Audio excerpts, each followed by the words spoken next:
Hi,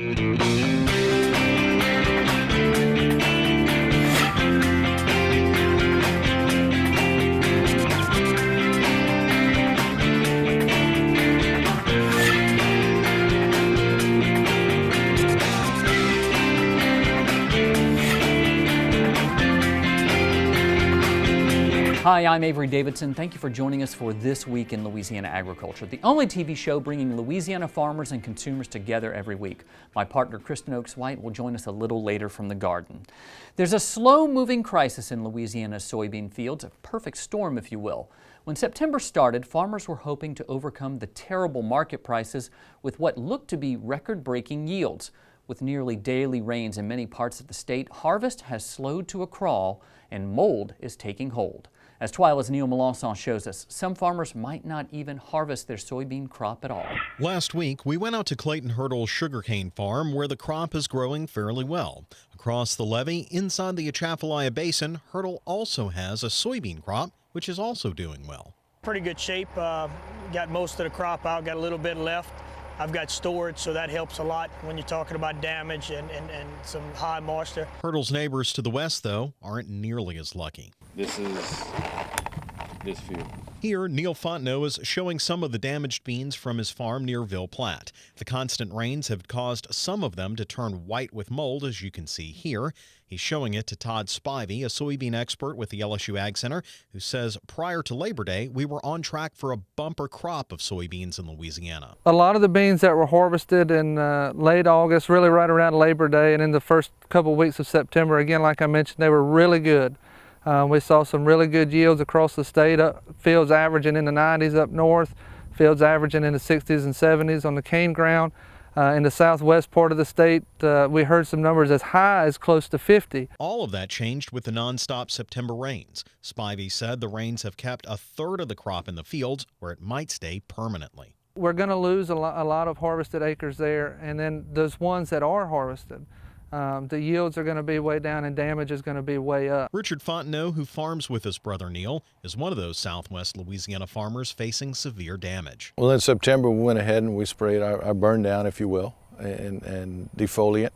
And in anticipation of coming in, our 14, 20 days after that, start harvesting. And when we did come in that time period, we've had 7, 8 days of consecutive rainfall. And the crop deterioration was so rapid that when we finally got here, we had a product that was no longer marketable. Spivey says that when a crop is sprayed with the defoliant and it rains, the moisture has nowhere to go but into the seed pod, and that's where problems start. The pods and the beans in the field, they'll still draw in some of that moisture. And with no leaves on the plant, with no really good way to move that water off, that plant just kind of sits there holding on to that water. And that's going to allow us some disease issues to set in. We'll see some beans begin to rot as they just sit there in that water, in that moisture. The rot results in this, piles of soybeans that will stay in the field. What I can't show you is the smell of this rot, which pervades 1,000 acres of Richard Fontenot's land. 1,000 acres, he says, will likely be plowed under. You got a big area in southwest Louisiana had the same dynamic impact. They had a few more rains as you travel a little southwest, but unfortunately their plight is similar to ours in terms of the rainfall and harvest delays and deterioration of crops in the field. We got a lot of farmers out there that have a lot of soybeans that will not be harvested this coming year, and it's going to have a dynamic impact in the southwest part of the state as well as other areas. Fontenot is fortunate in that he has a second crop in rice, as well as on-farm storage that many farmers in Louisiana do not. Even with these assets, it's still going to be a tough year for him and across the state. For This Week in Louisiana Agriculture, I'm Neil Melanson. A few hours after Neil shot that story, it started raining again on Fontenot's farm, a common scenario in Louisiana right now. Soybean farmers face additional challenges when they deliver their beans as the trade war with China is stalling barges on the river. The lack of markets and storage capacity is forcing grain elevators to make some tough decisions. Many aren't taking soybeans above a strict damage limit, usually around 5%. For many farmers like Fontenot, this is an impossible standard as nearly daily rains are causing more damage like you just saw. According to Greg Fox, a grain marketing specialist with the Louisiana Farm Bureau, many beans won't even leave the field. A lot of crops could potentially be left in the field. A lot of lost income. You look at what the situation we were in last year, we had damage limits at a lot of elevators. granted 10 to 20% damage, and some locations were able to dump anything that came across. So they were able to get that stuff out. This year, 8 to 10% damage, and that's going to have to sit in the field. So it's heartbreaking. Crops that farmers don't harvest have an additional effect. It disqualifies those farmers from receiving the aid from the USDA to counteract the price loss from the trade war with China. In order to qualify, farmers must either deliver a crop to an elevator or have their grain in storage. That prompted Louisiana 5th District Congressman Ralph Abraham to write this letter to USDA Secretary Sonny Perdue. In it, Abraham asked the Secretary to, quote, utilize the significant resources of the U.S. Department of Agriculture to find a way to bring relief to these farmers. What we've asked Secretary Perdue to do is look at the current situation. It is an emergent situation. It's only going to get worse if we don't do something very, very quickly.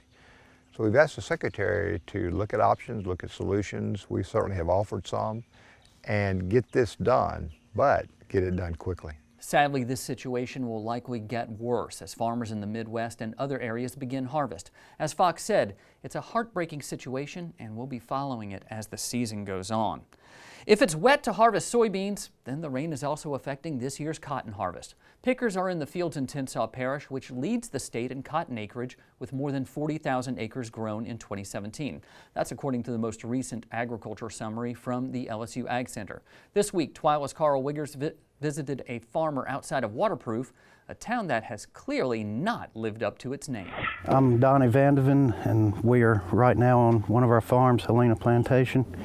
Altogether, we had about 1,600 acres of cotton, and as of right now, I've picked about 500 of that, about 1,100 in the field. We were picking, everything was going good. We'd finally got back in the field after an 8-day rain spell. Got unlucky and got caught by another shower, and the cotton's wet. It rained for about 10 minutes, and the sun's out, and we'll just wait for it to dry up and try to go get some more. Some of my better cotton is still in the field, and if the weather will get straight, this may be top 3 crops ever for us. With after last year, and then with the commodity prices on some of the other crops, we need something to work out for us. So. On this particular farm, this 8-day rainy period, we were getting 1/10, 2/10, 3/10 a day, just gentle showers, and not a lot of heavy winds, so no cotton fell on the ground. It just was keeping the cotton wet so we couldn't pick it and bale it. If you put the cotton in these bales wet, you're asking for a lot of trouble. On some of the other farms, we've gotten more rain. One place in particular got one rain that was about 2 inches, and there's some cotton on the ground there, but minimal. I mean, it just doesn't need any more. It's getting strung out, and another big rain's gonna make it look pretty bad. The cotton had defoliated really nice and was really clean and white, but during this rain spell, it's tried to put out green leaves and start growing, and that just makes it harder to keep these spindles clean on these pickers, and also affects the grade some on the cotton from all the green leaves going in it. This year so far the crop's been really good. We need this weather to straighten up and let us get it. Most everything that we've picked so far has been in the 12 to some as high as 1,400 pounds to the acre, which is really good. We were pretty off last year due to the weather, and had the worst crop we've had in several years, so we need it this year. The inputs are higher than they've ever been, and the prices that we receive are lower than they've been in a while, and it's just got to get this crop out of the field to make it work out. Cotton acres have been on the climb over the past few years, with grain and soybean markets back at near historical averages. Researchers at the LSU Ag Center expect that trend to continue. You may recall, TWILA visited Arrington Vineyards this past January when we were in Nashville for the American Farm Bureau Federation Convention. But it was winter, so there was no grape on the vine, and no Kix Brooks either. But TWILA's Tammy Arender caught up with Kix when he was back in his home parish of Franklin doing a fundraiser for the Princess Theater. She had a chance to talk to him about his winery and farm in northeast Louisiana. Kix Brooks is back on his family farm in Franklin Parish for a very special reason. He's doing a benefit concert to raise money for the Princess Theater Foundation. The Princess is the historic gym on Prairie Street in downtown Winsboro. It's so important, I think, these days, especially with small towns like Winsboro, that you have a historical component and you take care of it. So the Princess actually started as a venue for vaudeville acts. Then it moved to silent movies, complete with a pianist there to do the dramatic music. But when the malls and multiplexes opened up, well, the Princess shuttered her doors. So Brooks decided to host a Kickin' It with Kicks event. One concert at the Princess and the other at his farm in Extension. This farmland has been part of Kicks' family for generations. Our family moved in here, I think about 1802 and 1807, started getting crops in. The Hitt family's kind of been farming our place here for a long time, and it's great to keep some of our friendships and that stuff going. But also, I think with wildlife habitat, it's something that everyone can enjoy. Kicks took his love of agriculture with him when he moved to Tennessee. He and his business partners started Arrington Vineyards, a winery about 20 minutes south of Nashville. Now we have beautiful rolling hills like Italy does. The soil is perfect for growing grapes. Our weather is not as good as California is, so we still bring some fruit in, but we have about 20 acres of grapes that grow really well in Tennessee. We have a 100-acre property. There are 4 different varieties of grapes grown here and 6 different soil types, according to Kip Summers. Summers is the president and vintner at Arrington. He says the property was a pig and cattle farm before they transformed it into a winery in 2003. Something that was very beneficial and unexpected in the sense that the land was very fertile, let's say, by the time we started planting our grapevines on it. While Kicks is a long way from his dirt road upbringing in northeast Louisiana, he gets the best of all worlds. A chance to be part of one of the most popular duos ever to hit country music, make some award-winning wine, and keep a connection to his family roots in Franklin Parish. And I feel a real attachment to this place, just like my dad did. And it's something I hope my kids will continue the tradition here. In Winsboro, I'm Tammy Arender for This Week in Louisiana Agriculture. It's pretty neat to see Kicks take a real interest in restoring the Princess Theater there in Winsboro. So he's not only going to great lengths to be a good steward of his land, but also preserving history as well and showing everyone how to do the boot, scoot, and boogie. Napoleon is famously quoted as saying an army marches on its stomach, meaning soldiers can't fight if they can't eat. Farming and military service are related, and the LSU Ag Center is deeply rooted in bringing them together. The program is called Saluting Branches, Arborists United for Veterans Remembrance. As Craig Gautreaux shows us, on this day, tree care professionals in 34 states expressed gratitude to veterans by dedicating an entire day of service to help make national cemeteries safer for visitors. It's called Saluting Branches, Arborists United for Veterans Remembrance.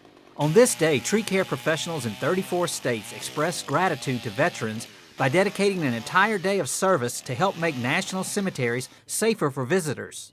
This is the height of their season. This is when they're making their money for the year.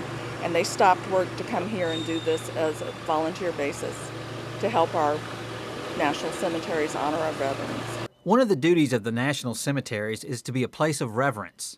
Maintaining the grounds is a major task, and tree maintenance is very costly. The volunteers were providing an essential service that would have been difficult otherwise. Normally it would take us a lot of time going through our normal process to get it done. And being able to pull a group like this together would be almost impossible. At the Port Hudson National Cemetery, volunteers had a full day's work in front of them. Primarily, we're going to be doing a couple of removals of trees that are hazardous, and we will also be doing some lifting of canopies so that vehicles can pass under without damaging the vehicles or the trees. Maintenance for large trees requires specialized equipment and expert operators. With a heat index above 100, these trained volunteers were showing their appreciation for America's veterans. Sometimes it's put on the back burner in favor of other necessary work. And so this is our way as tree care professionals to come together and honor the veterans who've gone before us. In Louisiana, volunteers were also donating their time at the Alexandria National Cemetery in Pineville. With the LSU Ag Center, this is Craig Gautreaux reporting. Since 2015, Saluting Branches volunteers have donated more than 34,000 hours of tree care services, which translates into more than $3.4 million of donated services. Even that isn't enough to pay back the debt of those veterans. Coming up after the break, we're going to see what's blooming on the bayou. Kristen Oakes-White takes us back to the Burden Gardens to see how its fall gardens can inspire your landscaping at home. Stay with us.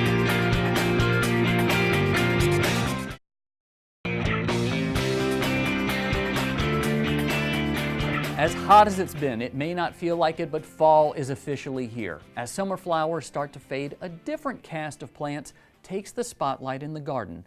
In this month's Blooming on the Bayou, TWILA's Kristen Oakes-White shows us how to light up your landscape with the most vibrant colors of the season.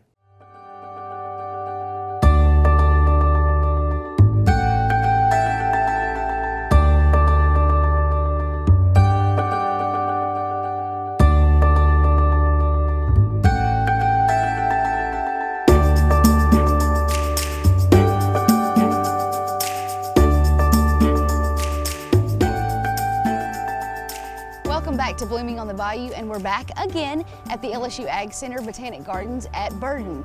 And this was such a wonderful place to shoot last month that we thought we would come back again, and they have a wonderful addition to all of this fall color. And even though it may not feel like it here since it's a humid 82 degrees in Baton Rouge, it is officially fall, and now is the great time to start adding fall color into your landscapes and flower beds.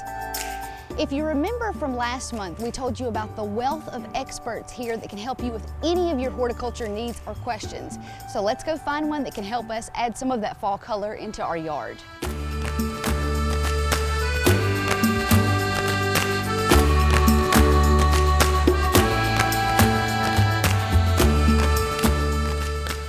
Joining me today is our special guest, Jeff Keeney, and you are the director for the Botanic Gardens here at Burden at the LSU Ag Center, correct? Yes, ma'am. And he's going to help us today with some different ways that we can incorporate the colors of fall into our landscaping. Yeah, so this time of year, the summer landscape plants are starting to wane, and it's time to start thinking about our fall and winter planting. So we have vinca out here today. Vinca's starting to go away, and if we wait too long to plant our winter annuals, then they're not going to take on and make it through the winter.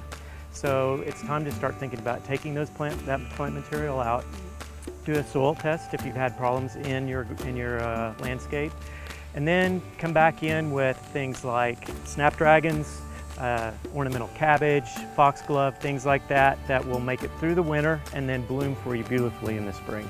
Tell me about this ruby red plant that we've got right here. Yeah, so this planting is a summer planting of vinca and also of coleus, and this is big red coleus.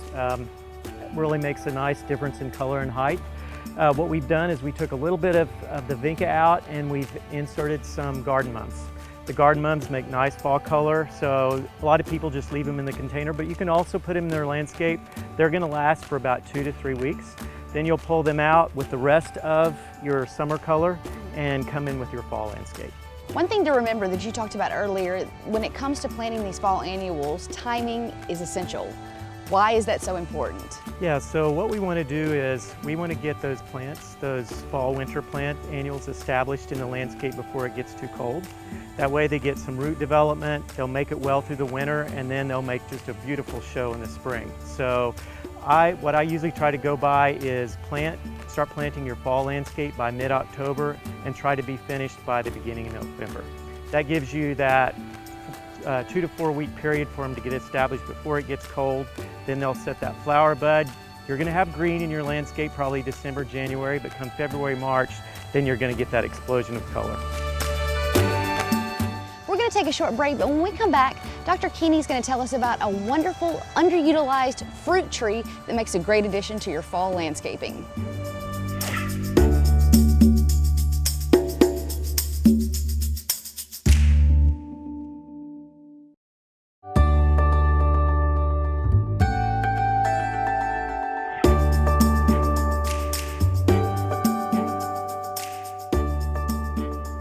Now we're back after the break, and we are here at the fruit orchard at Burden, and you're going to tell us about something that I hate to admit I'm not very familiar with. I don't think that I've ever tasted, seen, touched, or know what a persimmon actually is. So yeah, so we're here in an orchard that has Japanese persimmon trees.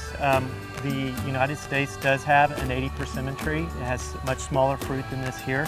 And it also has astringent fruit. Astringent fruit is what makes you pucker when you eat them if they're green. Okay. So our fruit is mainly for wildlife, not so much for human consumption. The Japanese have bred their persimmons for human consumption, so they're much larger. They also have an astringent and non-astringent type. If it has fuyu in its name, F-U-Y-U, then it's a probably good non-astringent type, so you can eat it just like an apple. Okay. So this right here will taste just like an apple. I can eat it, I'm not puckering up. Whereas if I was to eat this persimmon here, I would not be able to speak. There's both, with the Japanese persimmon, there's both kind of the flat-shaped persimmon. Kind of like a satsuma. And then there's the more heart-shaped. Now, this is another type of Japanese persimmon. They look the same, but the fruit's very different. This one is astringent. And see how soft this one is. And what they do a lot of times is they'll cut this little cap off the top and put it on a plate. And then they're a little messy, and that's why people don't like to eat them, but you can eat that part of it. And they're one of the sweetest fruits that we have to eat. Another nice thing about persimmons are that they're parthenocarpic, which means that they'll set fruit without pollination. So you can just plant one tree in your landscape and you're going to get the fruit. You don't have to plant 2 or 3 trees in your landscape. So you told me that so I'm going to try my first persimmon. Yes, Which one do you recommend? So I would try this one first. So you just bite into it like an apple. There are no seeds in it. Are hard. It's a little bit hard. It's like an apple though. There you go. Crunchy, sweet. It's got a nice flavor. The texture of it is what I would assume biting into a raw sweet potato would feel like. Yeah, a lot of times people don't like the texture of the non-astringent, but what they really don't like the texture of many times is the astringent type. And you can see how kind of nasty You said this is they sweet? get. This is very sweet, but it has that kind of slimy, as it looks, texture to it. Come on, try it. I feel like I need a palate cleanser. I get that. I mean, the flavor of it is okay, but if you're a texture person, that is a very strange. It's like an oyster. Yeah, it is almost. You're right. It's like eating an oyster. So, a raw oyster. You know, one of the things about it is the native persimmon's a really good wildlife food. So for deer and things, they love persimmons. And if you're in an area, in a rural area, and you do plant the Japanese persimmons, they're a deer food as well, and they can really destroy a tree like this. So they will crawl up and pull all the fruit down. So they're not a deer-friendly plant as far as a landscape plant goes. I believe that this is one of the very much underutilized fruit trees for your yard. In the fall, this time of year, the fruits start turning orange, and then along with that, the leaves start turning yellow, so they actually give you a little fall color too. I was about to say, it's a beautiful backdrop for fall. It is. And the other nice thing about it is they don't get huge. So these get about 12, 15 feet tall, so they're a good small fruit tree to have in your yard. And then they provide this nice fruit in the fall. And once the leaves fall off, a lot of times you're still left with the fruit on the tree, and so it just kind of has that added ornamental value to it. They say that you learn something new every day, and that's certainly true for today because I didn't know anything, nor had I ever tasted a persimmon before. Thank you so much for sharing all this with us. If you want to know more information, questions, comments about any of the topics that we talked about today, you can head on over to our website, twilatv.org, and we'll provide you a wealth of information about any of the topics that we talked about. Thank you so much, Dr. K, for joining us today. So we hope to see you again next time, Blooming on the Bayou. That does it for this edition of TWILA. Be sure to join us next week when we'll show you what's shaking in Natchitoches for the Louisiana Farm Bureau Women's Leadership Fall Conference. Until then, you can watch all of our stories online at twilatv.org, and be sure to like us on Facebook, follow us on Twitter and Instagram. For all of us here at TWILA, thank you for joining us. We hope to see you again right here next week.